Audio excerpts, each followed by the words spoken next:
Welcome to 217 Kolak YT. As the fight continued, both parties started to take on each other.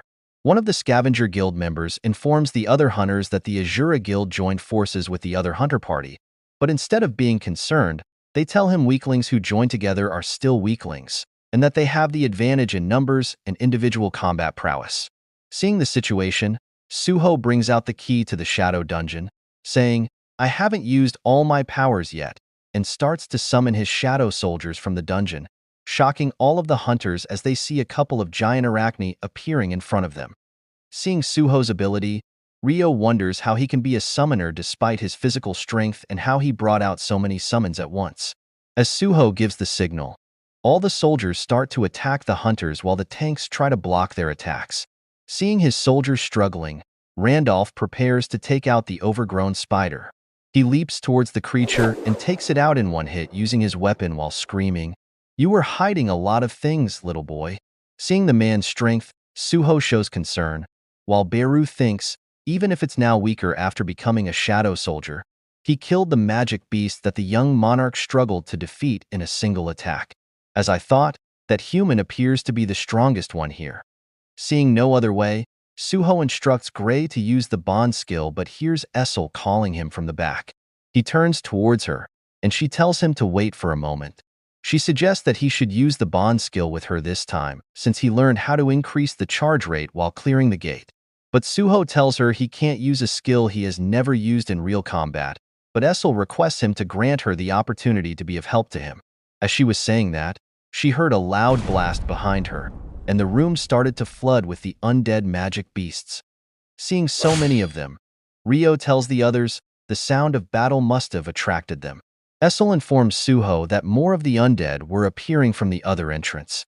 Meanwhile, Randolph, looking at the magic beasts, understands the meaning of the prophecy that the guild master told him about. A life born of death which appeared from the shattered seal will appear at the tomb possessing powers to raise the dead.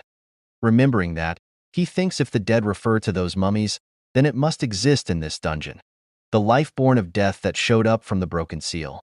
Looking around, he thinks that the boss ordered him to claim the ownership of the dungeon, but seeing how the competition between the guilds has become fiercer, the best course of action would be to claim the power to raise the dead that the guild master wants. Looking at Suho fight, he thinks if it would be okay to back off right now, but swallowing his pride, he decides to head deeper inside the dungeon. Seeing them fall back, Ryo wonders what they were planning on doing and hears Randolph telling his men to follow him, ignore the other hunters, and head to the boss room. Seeing this, Ryo also orders his men to enter the inner parts of the dungeon after them, but sees the horde of undead blocking their path. Seeing them leave, he thinks they might lose the reward at this rate. While Suho was preparing to merge with Gray behind him, as he merges with him, he sees a giant undead in front of him. As the creature attacks, Suho jumps out of the way and, moving like a flash of light, starts to take out all the creatures present in the room and appears behind them while the creatures were being shredded into pieces. Seeing his power, Ryo was left stunned while Suho tells him to clean this place up quickly and follow them. But Ryo, still in his thoughts, thinks he can even combine and wonders what kind of a hunter is this. Meanwhile, deeper inside the dungeon, Randolph and his squad were taking out all the minions present in their path. He was still thinking about Suho, that he seemed to be hiding more powers, and decides to try and face him after he obtains this power to raise the dead. After some time, they manage to reach the door of the boss room. As they enter the place, they see a magic beast chained up in the middle of the room. Seeing the creature, the hunters say that is the boss and wonder if it is sleeping, while Randolph is thinking it's a magic beast bound by chains. But the prophecy said that the life born of death would show itself by shattering the seal. All of a sudden, the creature started to speak in beast language, but the hunters were unable to understand what the thing was saying. Randolph notices the creature breaking the chains that were holding it in place and orders all of his members to prepare for combat. Not giving any time to react, the creature starts to swing the chain towards the hunters, taking all of them out in the process, but Randolph manages to block the attack using his shield. In the next second, the creature was free and was walking towards him. Looking at all the dead hunters, he thinks their guild's tanks, who are famous for being durable, were wiped out from the chains it swung. The creature stopped in front of him, and looking at the thing, Randolph understood that it's telling him to attack it. He gets furious, saying first it was that kid, and now this thing is also looking down on me, and activates his skill giant's armor to attack the creature. As he attacks, the impact creates shockwaves around them, but the thing didn't even flinch. Seeing this, Randolph thinks it didn't even budge an inch from his strongest attack. He hears the creature speak in beast language, and he says, "I should have waited for the master." And in the next second, the creature attacked him, shattering him into pieces. Seeing his condition, the creature started to say, "The first living creature to visit me broke in one hit." But getting up, he says, "It's fine since it looks like there is still more of them." Meanwhile, outside the boss room, Suho was taking on the undead. After taking out many of them, he started to think there was no end to them, no matter how many he took down, and decided to increase his numbers by using shadow extraction on the defeated enemies. But as he tried to do that, a notification opened up telling him that the souls of undead can't be extracted. Seeing this, Suho got annoyed while Beru tried to hide in shame, as earlier he tried to prove to Suho that shadow extraction was an OP skill. As they were distracted, the ground under their feet started to shake rapidly and began to break, as if something was coming out of it. Everyone else in the room was also surprised to see this, and in the next second, a massive centipede-looking creature started to appear in front of them. Looking at them, the hunters were terrified, as dealing with the mummies alone was difficult for them, and now they had to take on these massive monsters. As they were still in their thoughts, trying to understand the situation, the creatures started to attack them. Seeing this, all of them moved out of the way, trying to create distance between them and the monsters. Thinking that the creature was distracted, Essel leaped towards it with her spear in hand and attacked the monster, but was unable to penetrate through the creature's hard exterior. She tried again, but to no avail, as she was still unable to penetrate the hard shell. Seeing the situation, she turned to look at Suho, wondering how he was doing against these creatures, and saw Ryo approaching Suho. He told Suho that they were gradually getting outnumbered by the monsters and suggested they should retreat, as they had already lost the ownership of the dungeon to the Scavenger Guild. Suho agreed with him but remembered the urgent quest, wondering if it would be fine to retreat like this, as it specifically mentioned that they need to find the cause of the Red Gate appearing inside the Shadow Realm. So even if the Scavenger Guild defeats the boss, that might not clear the quest, as he was still considering whether he should retreat. The boss appeared inside the room. Sensing its overwhelming power, Ryo froze in horror and turned to look at the source of the mana, seeing the boss that was slowly making its way toward them. Looking at the creature, Ryo told Suho that it was the passage the Scavenger Guild took to go to the boss room, and realized that the whole strike force of the Scavenger Guild got wiped out by the boss. Meanwhile, Suho was lost in his own thoughts. Sensing the energy that the creature was giving off, his body started to tremble, thinking it may be because his sense stat increased after leveling up. But still, that magic beast with the red name is a calamity of unprecedented scale. As the creature entered the room, it ordered all the undead to disappear. Listening to its voice, all of them started to freak out. Seeing them all leaving, Essel started to wonder what was going on and thought about the sound she just heard, wondering if that was the reason all the mummies were backing off. As she was still trying to understand the situation, the boss monster appeared in front of her. Seeing the creature targeting Essel, Suho started to panic. But instead of attacking her, the creature asked her if she was able to understand his words. With a shaky voice, Essel told him that she could understand what he was saying, as she was also a demon. Hearing her words, the creature was very pleased, telling her that after meeting unintelligent undead day after day, as well as the insects festering the desert, meeting someone with whom he could converse felt nice. Hearing him say that, Essel started to think that he seemed friendlier than she thought and failed to realize that one of the massive centipedes was coming straight toward her. But before the creature could get to her, it was obliterated. The boss managed to take it out with a single swing of its hand. Seeing its power, Essel started to sweat, thinking that it killed something that powerful like it was nothing. Seeing more of the monsters coming toward them, the boss told Essel that before they could talk, he would clean up those creatures that couldn't even understand his command to leave. And with incredible speed, he leapt toward the monsters, leaving Essel stunned. After that, he started to slice all of the centipedes like they were nothing. Seeing its power, all the hunters in the room were amazed. Meanwhile, Suho was wondering why a magic beast was killing its own kind to save them. As the boss was taking out the monsters, it failed to see one of the centipedes coming toward it from the back, and the creature managed to bite down on him. But in the next second, it started to tremble in pain as light started to emanate from its neck, and it was obliterated. Bathing in the blood of his enemies, the creature commented that he hated insects. Meanwhile, Rio, along with his strike team, was looking at everything in horror, thinking that the creature might come for them next. Rio wondered why a magic beast capable of killing all those centipedes in an instant would show up here, as this was supposed to be a field-type dungeon. The boss should have been in C or B rank. Unable to understand what he was saying, the creature turned toward him, saying that there were more in this place whom he couldn't converse with, and leaped toward him to take him out. Seeing it coming, Rio prepared to block him using his swords. Essel shouted at him to stop, but it wasn't listening to her.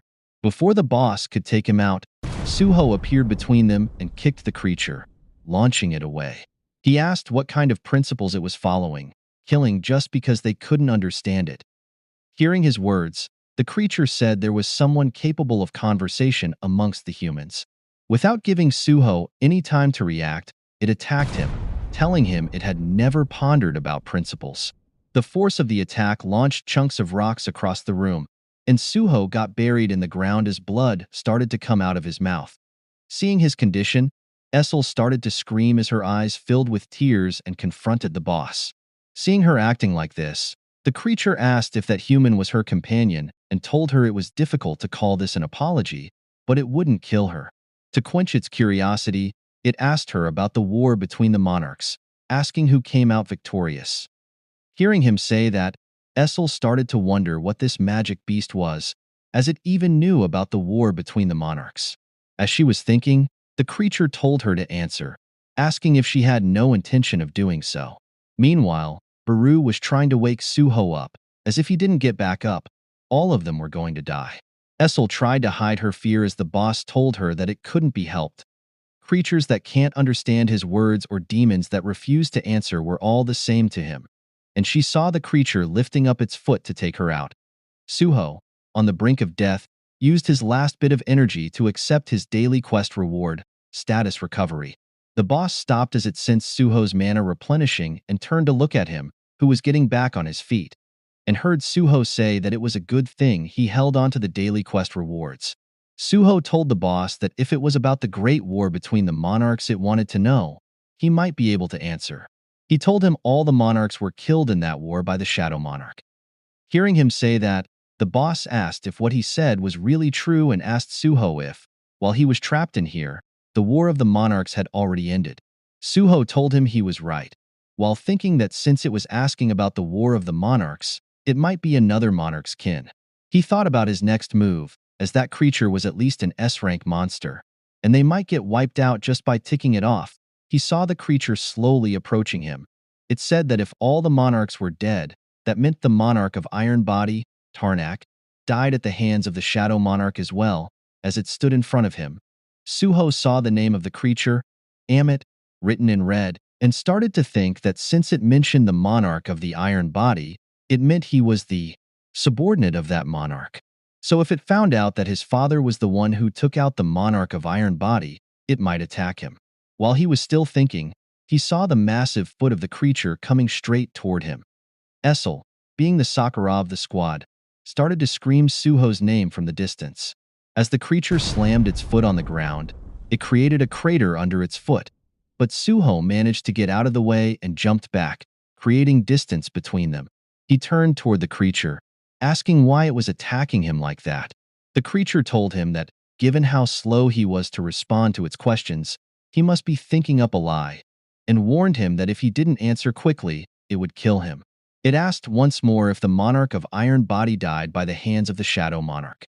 Suho told him, including all the other monarchs, Tarnak was also killed by the hands of the Shadow Monarch and wonders if that thing was going to go wild and kill everyone after realizing that the monarch of Iron Body was dead.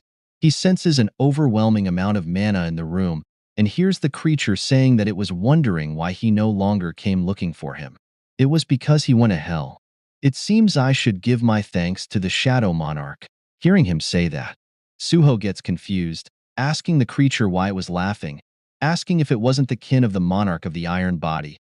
Hearing those words, the creature got angry, telling him he doesn't like the sound of that and attacked Suho to finish him off.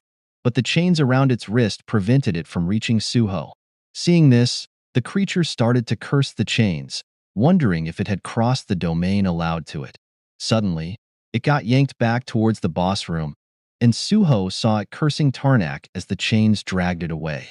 Suho stood there in confusion, wondering what just happened.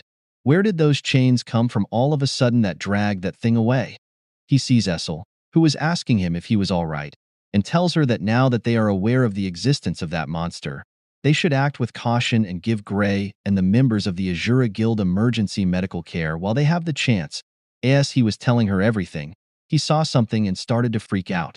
He saw that something was happening to the emergency quest. Essel asks if everything is all right, to which Suho, with a shaky voice, tells her that the emergency quest changed, explaining that thing was the heir of the Iron Body Monarch and the quest is telling them to free it from the pyramid. The scene shifts deeper inside the pyramid where all the lifeless bodies of the Scavenger Guild's attack force were scattered. Seeing this, Suho realized that the whole strike force got annihilated by the hands of Amit. He stops to look in the middle of the room, where he saw Amit all chained up, who was telling them that he can't believe that they came here looking for him. He praises him, saying he has some guts. Suho explains that he came here to have a proper conversation. The creature responds that they already talked outside of this room. Suho tells him, "You can't call it a conversation when you were trying to kill me." Amit tells him that's all he learned from Tarnak, so if he wants to complain, he can send them to his rotting corpse. Hearing him say that, Suho started to think he was violent, but it's like looking at an honest child. "I can't believe I have to recruit someone like that," and asks Amit why he hates the monarch of the iron body. Hearing his question, Amit asks if that was really the reason he came here after him, but agrees to tell him as his only pastime right now is being tied up by chains. He introduces himself as Amit, saying that he was created by the monarch of the iron body, Tarnak, and a spellcaster before they abandoned him in this tomb. Suho stops him as he was confused that he was created by them and asks him to explain. Amit tells him the two of them turned a normal humanoid like him into this. Since then, he has been abandoned in this tomb, filled to the brim with the dead, tied up by these infernal chains. Suho asks if he can't simply break these chains. Amit explains that these chains were made with magic, so even if he breaks them and gets too far away, they appear again, and screams saying he will never forgive Tarnak and the spellcaster who decided to torment him this way. Suho starts to think about the quest. It is telling him to free Amit, so in order to do that, he has to get rid of those chains binding him, but the problem was how, as they will keep reappearing no matter how many times he breaks them. If it were just a matter of pulling out those stakes, then Amit would have done that already. As he was thinking, a thought hit him, and he asks Amit if the monsters in this place were already present when he was sealed here. Amit tells him yes. Hearing that, Suho asks if he wasn't the master of this dungeon. Essel had realized what Suho was planning to do as she silently listened to their conversation. Amit told Suho that he wasn't the master of this place. Suho asks if he ever saw a room with large steel doors. Amit tells him he only knows of this room, as he has never been able to explore the depths of this tomb due to these chains, and asks why he was bombarding him with all these questions. Suho starts to think about everything Amit told him, wondering why he was chained up to only this room, and why they prevented him from roaming around inside the dungeon. After thinking over everything, he asks Amit if he frees him from this place. Will he listen to a request of his? Amit tells him if he frees him, he will do whatever he says, and asks if he was planning on killing the spellcaster, or has he perhaps found a method to lift this spell. He warns him if he dares to make a joke of him, he will end him. Hearing his words, Essel tries to stop Suho from doing that, but he completely ignores her, telling Amit to listen to him before he makes a decision and tells him he is going to make this dungeon collapse. He explains that Amit can't enter the depths of this dungeon because of the chains. If that's according to the spellcaster's intentions, it must be because they were concerned about him killing the dungeon master. So, If they defeat the dungeon boss and the dungeon collapses, there is a chance that the chains will lose their purpose. Hearing everything, Amit falls silent, thinking about everything Suho just said and tells him that it is an entertaining idea. Fast forward, we see Baru with tears in his eyes, making a fuss that he chose Amit to be on his side instead of him. Amit tells him to stop acting like some fruit fly ant, which angers Baru, who asks if Amit wishes to die at the hands of his original body. Amit ignores him, saying, "Who would have thought that this child was the Shadow Monarch's son?" He starts to get up, thinking that this is the furthest he can go within the tomb, and wonders how Suho was doing, as it has been quite a while since he went deeper inside the dungeon. If he fails to kill the dungeon master, that would mean failure, and if the dungeon collapses but his chains don't release, that also means failure. But for whatever reason, he could feel conviction in Suho's voice. He remembers Tarnak, who claimed that physical strength was the true strength, but despite being weaker than them, Suho seemed so strong. So, if it's that kid, he might be able to free me from this place. We see Suho fighting against a giant-type monster and managing to land a powerful attack under its chin. He lands on top of its lifeless body after taking it out. Both Essel and Suho turn toward the final monster present in the area that was sitting on its throne, witnessing everything. That creature is the warden of this tomb, and his name is Shika. The story shifts back to a few minutes earlier when Suho was with Amit. He tried to see if the chains would prevent him from going through a portal, and they did. He was unable to enter the shadow dungeon while being chained up. Amit explains to Suho that he can easily break the chains, but as soon as he has any thoughts of leaving this place, the chains appear again and restrain him. Seeing that it wasn't working, Suho explained the plan B to all of them. He tells them that there are two things they need to do. The first is that he and Essel have to defeat the boss monster and make the dungeon collapse. Once that's done, they will do the second task, which is to cause the chains to lose their function when the pillars are destroyed.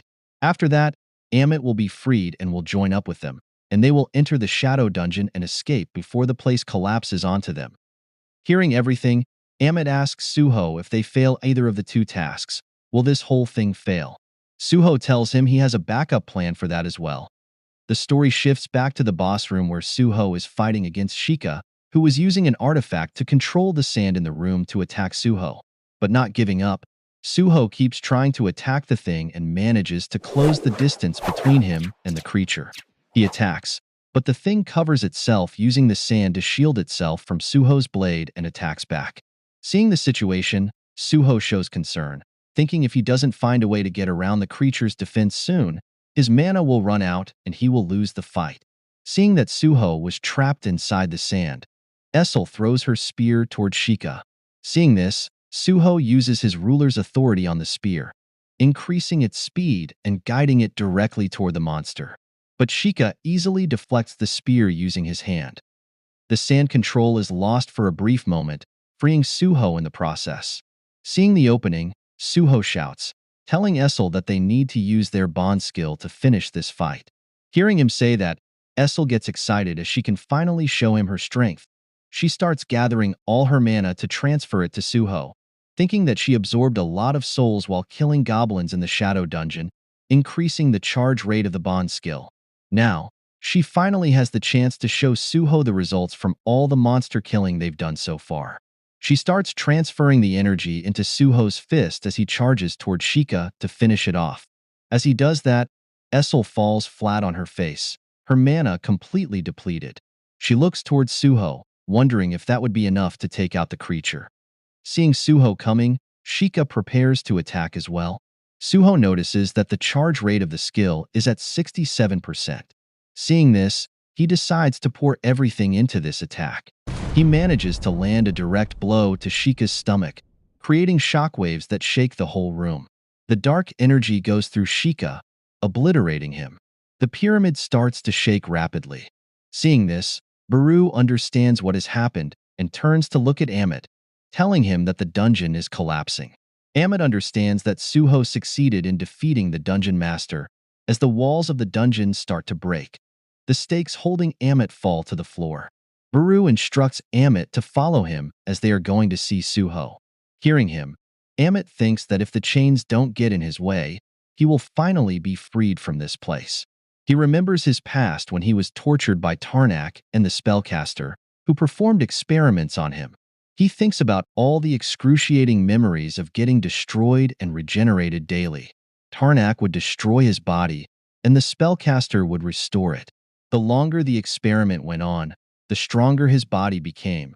But his mind couldn't handle the torture, so he dug out his own eyes and slowly transformed to enjoy the pain.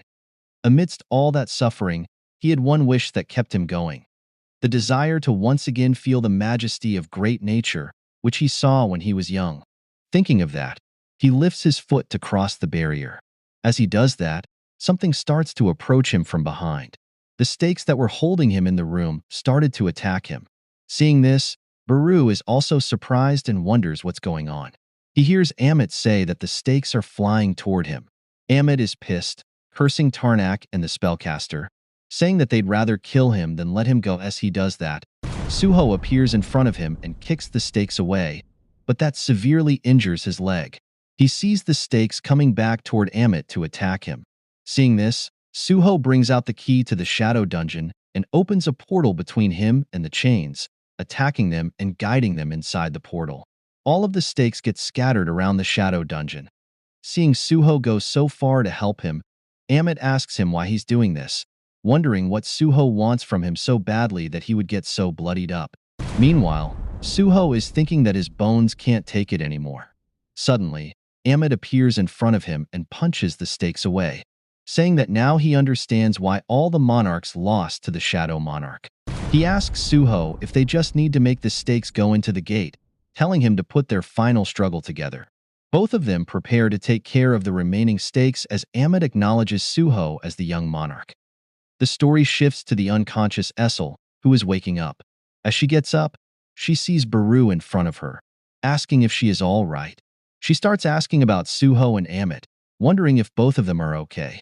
Baru tells her to be quiet, explaining that both of them are resting. Hearing this, Essel gets happy as they succeeded in their plan. We see both of them sleeping, and a notification congratulates Suho on recruiting the heir of the Iron Body as his teammate. The scene shifts to an office where a man is sitting, looking at some documents. He is reading about Jinwoo and how, upon his disappearance, hunters and gates started to appear again. He thinks about how, because of Jinwoo giving him all his memories from the previous world, he was able to quickly set up the Hunter Association and manage the chaos of the Great Cataclysm. He also thinks about the existence of Stardust, which means something that didn't happen in the previous world is happening now. This stimulant didn't exist before, and it increases the mana of low-rank hunters without any side effects. But right now, all they've discovered is that Stardust is being distributed by Lee Min-sung. Seeing how he's doing all this while Hunter Lim Targyu, the guildmaster, is on an overseas trip means that he's acting alone. As he thinks about everything, his phone rings. He picks it up and tells the person that it is rare for them to call. It is Jinho, who tells him that he needs the help of the Hunter Association. He says that his nephew has awakened as a hunter, and he believes he is trapped in a gate. Hearing this, the person asks if his nephew is Suho, and we are told that this person is none other than Wu Junchul. The story shifts back to Egypt, where the Azura Guild members are sleeping inside a vehicle. Rio hears someone calling his name and starts to wake up. He sees Suho outside the vehicle, was telling him to wake up. Suho tells Rio that the dungeon has been cleared and asks if he can borrow his phone for a while. Fast forward, we see them both standing in an airport, where Rio is thanking him for everything he did inside the pyramid. He tells Suho that they should keep in contact even after he goes back to Korea. Suho also thanks Rio for getting him a flight back to Korea and for helping him get in touch with his uncle. Suho remembers what his uncle told him about reporting the incident to an acquaintance in the Hunter Association, so he might have to visit the association soon. As he is still thinking, he hears Rio telling him how the whole situation seemed strange. A demon monster that seemed S-rank or above would retreat and allow the dungeon to collapse. Suho tells him he got really lucky, but thinks to himself that he can't tell him what really happened with Amit. The story shifts back to the time when Suho and Amit were discussing their current situation. In the end, Amit's chains couldn't be taken off, so he was unable to leave the shadow dungeon because of them. Suho asks him if he's still going to keep his promise since he didn't release his seal. Amit tells him not to worry, as the original promise was to take him out of the tomb. Since the stakes are all over the place, he has a bigger range of movement here, which is much more comfortable compared to that tiny tomb. Hearing his words, Suho starts thinking that Amit's vibe has changed a lot. While still in his thoughts, Amit picks him up and leaps toward the roof of a building. As he lands, Suho wonders what he's doing. Amit explains that, although it's faint, he can feel the great nature he missed all those years. He tells Suho that he will keep his promise of following him. The story shifts back to the present, where Suho is saying his farewell to Ryo, while thinking about everything that happened, the appearance of a gate inside the shadow dungeon that led him to meet Amit.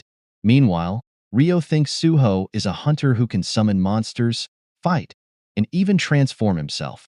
He wonders if Suho really is just a B-rank hunter, thinking he needs to contact his guild to get them to scout Suho. Baru shows concern, saying it's been a long time since he took a plane. Suho tells him it can't be helped since the gate connecting to Korea was closed. He tells Baru that he gained 7 levels after defeating the boss in the pyramid and asks what Baru thinks his current rank is. Baru tells him he thinks Suho would be around A rank.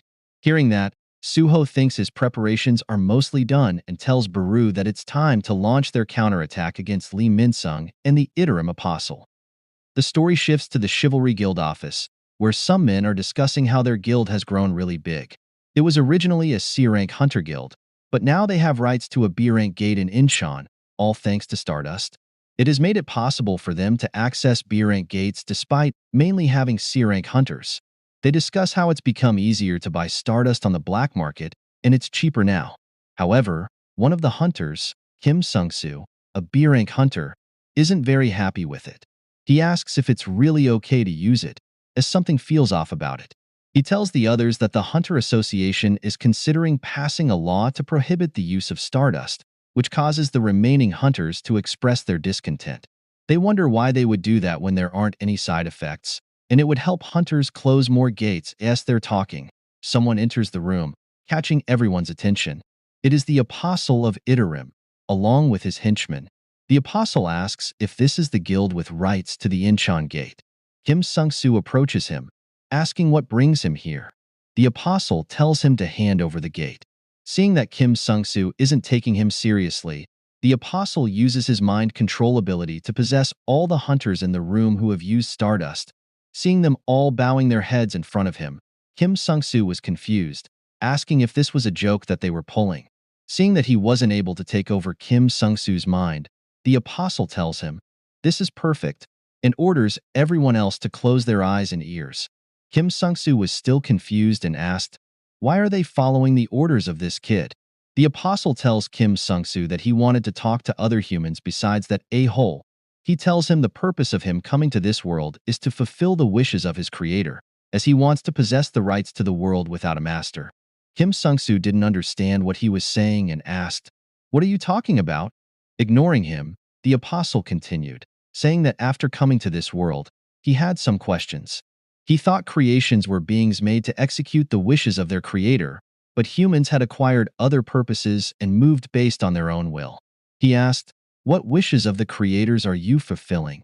Kim Sung-soo was at his limit, so he brought out his blade, asking, "What creator are you talking about?" and telling him to revert everyone back to who they were before. He asked if this was some kind of a cult, and that angered the Apostle. Kim Sung-soo's expression changed to horror as he saw the child asking him if he just blasphemed his creator. Seeing that he was about to attack, Sung-soo prepared to take him out, but he was no match for the Apostle, and he easily sliced through him. The energy of the attack destroyed the wall of the room, and the broken piece of the weapon took out another hunter. After taking him out, the Apostle stood in front of Sung-soo, who was sliced in two. He told everyone to remove their hands from their ears and ordered them to clean up the place. As he was leaving, he was stopped by some hunters who were asking them what was going on. But the Apostle simply took control over their minds and told them to forget everything they saw here. Fast forward, they were seen inside a dungeon as they had managed to pin the dungeon boss to the ground. He calls the creature a dimensional refugee that roams the dimensional crack and brings out a stone, telling him that it must be painful to live while roaming all around after losing your home, and tells him that he will give him a chance to let out his anger. He implants the stone in his eyes, ordering him to go out and run as rampant as he wants, as he needs to investigate this world more, all for the sake of fulfilling the wishes of his creator. The scene of an airport, where some of the hunters from the Hunters Association are standing watch as a car pulls over next to them. From the car, a man in a black suit comes out and looking at the situation in front of him, he comments that this looks dangerous. As he approaches the problem, we see a massive red gate that had appeared in the location. As the man gets closer, he senses the overwhelming mana being emitted from the gate and concludes that this dungeon will break soon if the boss isn't dealt with, which will cause massive damage to the airport. As those hunters turn to look back, we see that they were under the control of the Apostle of Iterum, and behind them was the Apostle himself, observing the scene. The man in black informs him that they will report to the Hunters Association that there is no problem with this gate, as per his instructions. Hearing that, the Apostle remained silent and looked at the gate, waiting for it to break. Eventually, a dungeon break occurs, and monstrous figures slowly start to emerge from it. Looking at the carnage that is about to happen, the Apostle starts to think that creations are beings that were created to fulfill their Creator's will. If the Creator bemoaned boredom, they held battles against each other. If their Creator wished for anything, they presented it to them by any means necessary because that is the reason they existed. However, one day their master spoke of a world where one of his kin had died. He handed them a powerful artifact and instructed them to take this and deliver to him the ownership of that world that is now without a master. Following his orders, all the armies of that world gathered around to embark on a crusade for the world without a master. However, an unimaginable amount of energy was needed in order to transport numerous soldiers across dimensions, and to make matters worse, the dimensional passage became narrower the more energy one had, so the army spent eons in it. However, unyielding, the army eventually arrived at the world without a master. But there, they encountered something unexpected, an enormous darkness that stood in their path. It was an endless abyss of darkness that engulfed the whole army of the Creator in its shadow. That is when the sky tore open, and the army of the Creator sensed an overwhelming power that was coming straight towards them. Eventually, the army of the shadow appeared from the torn sky, and both sides clashed in a gruesome battle. However, the darkness that stood in their path, and each and every one of the beings in his legion, possessed immense power that far surpassed their own. But still, that was not the only terrible aspect of the darkness. Had a soldier of the Creator fallen whilst fighting against the darkness, it became corrupted and turned against their own allies. So as the battle continued and casualties increased, the power of the darkness only increased. Their armies were at a disadvantage, and the war that started in the world without a master was soon pushed to an outside dimension. As their armies fell into despair, being unable to defeat the darkness, the envoy of the Creator, Teal, raised a suggestion. He told them that just as in the past it was difficult for them to pass between dimensions, the darkness has also left the world without a master and will not be able to easily return due to his tremendous mana. He told them that he did not detect any mana from the life forms of the world without a master, so if they use the mist burn, they should be able to conquer it from within. These mist burns were the weakest believers of the Creator. With their minds crumbling as they were set alight by the holy fire and their powers weak, their explosive evangelization was critical to beings without mana. The army deemed that if their faith spread to the world without a master and the number of believers increased, they would be able to manifest the sanctuary and eventually a miracle. So they wholeheartedly agreed to Teal's strategy. After which, Teal immediately used his ability to split his power and abilities into 5 pieces, and the weakest of those pieces took the embers of the mist burn and headed to the world without a master. Just as planned, the feeble fragment wasn't detected by the darkness, and it succeeded in infiltrating the world without a master. However, the first fragment that arrived at the world without a master encountered an unexpected variable, as the life forms supposedly devoid of mana in this world had somehow acquired mana. Afterwards, it came to realize that mana was born in this world alongside an incident called the Cataclysm. So the first fragment decided to wait for the other fragments, and it successfully fused with the second fragment. The story shifts back to the present, and we see the Apostle in his thoughts, thinking that such a convenient change happened in the midst of their war and wondering if this must have been someone's design. He thinks that there must not be any more disruptions to the plan. So he needs to understand the pinnacle of the beings called hunters, those among them who possess mana, in order to accomplish his mission as a fragment of teal. As he was thinking over everything, some of the humans in the area that were awakened felt something powerful approaching them. Before they could react, the place fills up with a massive explosion, and everyone starts to run to save their lives as they see a swarm of goblins being led by a massive orc coming straight towards them. The creatures stop to survey their surroundings and see the humans screaming and running away. By the time humans realized that a dungeon break had occurred, it was already too late, and the creatures started to attack all of them. Looking at the situation, some of the hunters that were present in the area rushed in to try and save everyone, while the apostle thought that now he just needed to wait for a high-ranking hunter to appear and hoped that an S-rank hunter comes to take out these creatures. As he needs to confirm the skills of such powerful individuals, he turns towards the few hunters that were present in the area, and seeing them panicking, he thinks that all of them are users of star powder, which was created after melting the faith of Mistburn. While the minuscule amount of faith accumulating within their bodies usually doesn't have much of an effect, but once their faith is magnified by Teal's ability, all of them become puppets that would follow any command given to them by Teal. After taking over their minds, the apostle orders them to leave, as they were disturbing him in his research.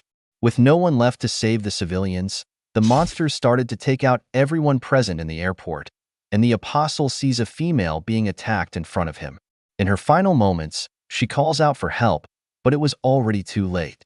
Seeing her lifeless body in front of him, the apostle thought that the creations exist for their creator, so he believed that the sole reason for life to exist was to fulfill the will of its creator. He wonders why humans bear desire. They possess the desires that only their creator may have, and wonders if these weak, feeble humans are higher beings than them.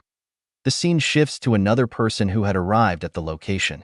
After seeing the situation in front of him, he concludes that a dungeon break occurred here and wonders what the hell is going on. The scene shifts to the panicking civilians desperately trying to save their lives. Seeing a man on the ground, the massive monster prepares to finish him off while the man screams for help.